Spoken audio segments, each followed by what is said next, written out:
After I get done with the footwear industry report, I look at the competitive intelligence report, and I get a lot of important information as to who got the market share and why they got the market share.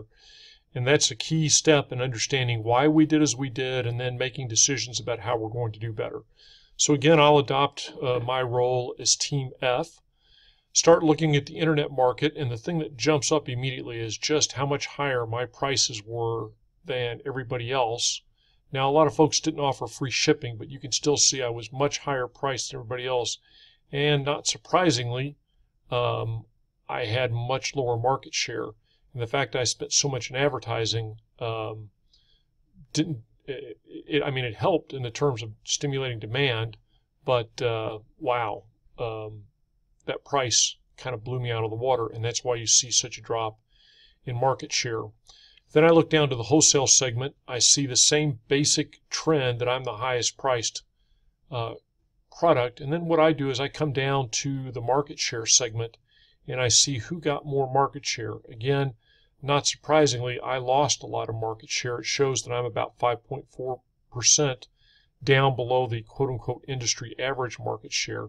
What happened is what I call harvesting. I set this very high price, and so I did have some people that bought my shoes, but not a lot. And because they didn't buy a lot, this round doesn't look as bad as it could because I had a certain number of customers that were willing to pay this quote-unquote too high price. But you can see my market share went way down, and next year I'm going to start from this low base. And as I already know from looking at the footwear industry report, a lot of shoes in surplus. So this is not an attractive place to be. These numbers, particularly the ones that are shaded yellow, are very important. What this says is that the Europe-Africa market, Team B and Team D ran out of shoes. And what that says to them is, A, they could have produced more shoes, or B, they could have charged a higher price and sold all the shoes that they had to sell. What this indicates is a forecasting mistake. These people thought the industry was going to be a lot more competitive than what it was. And then you see these plus numbers indicate that these companies had shoes available for sale and they were relatively demanded. In other words, they're making up for the fact that there wasn't enough shoes to cover the demand of people that wanted to buy here. Now, usually it's not a direct one-for-one comparison of the pluses and the minuses, but excuse me, you can see that E really picked up a lot of market share, and you can see D won, but they could have done even better if they'd gotten this demand right. We picked up some shoes, but not that many. Why? Because we weren't that attractive at that price point. Then you get into you try to figure out why people got the demand they got, and there you're looking at the big three right here: price, quality, and the number of models. And you can see that D, for example, made a pretty healthy move up in the number of models. They had a, relatively speaking, low quality shoe. In fact, they were the lowest quality shoe in the market, but they were only very slightly below the industry average. In fact, if you take us out of it, Team F being us, they're above average, and yet they had great demand. And then you can also, and they had the largest demand, and that again goes to show you the power of the number of models. Now, it cost them a lot of money to do that. What I encourage you to do is this is where you answer, why did market share go the way it went? And so you spend time comparing, how does my offering compare to this other company? You never compare yourself against somebody who's losing market share. You compare yourself against something who's gaining market share. And in this market, it was actually Team E that had the highest market share. And you can see they got that because they picked up the lion's share of the demand from the D and B created, but weren't able to service. And so I spent time doing comparisons primarily here, but then also down here, because these are important determinants. Not all of them are equal, but they're all influential. Then I look at the private label segment. Again, I'm Team F, and so I bid for private label. I offered 205,000 pairs of shoes, and I had 205,000 pairs of shoes accepted. I look over here and I see that the demand was for 1.5 million shoes in the region,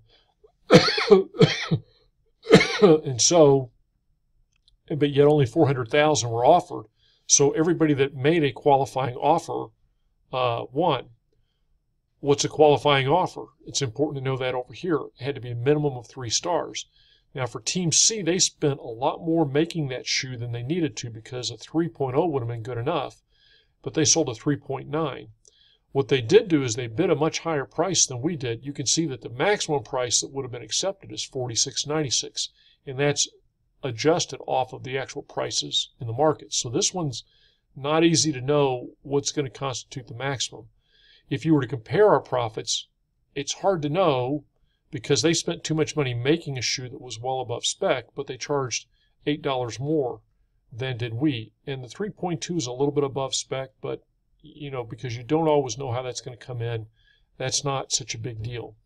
So in this segment, if you get into a pattern where you see that a lot of private label demand is going unmet, that's a ripe opportunity to bid high.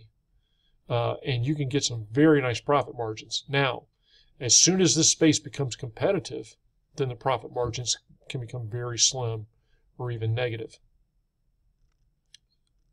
Just to sum up, this is a chart I spent a lot of time looking at. Who's got the market share? Who doesn't?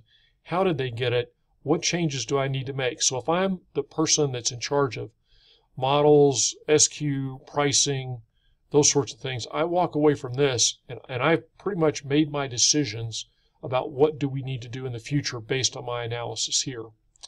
I'm going to scroll down.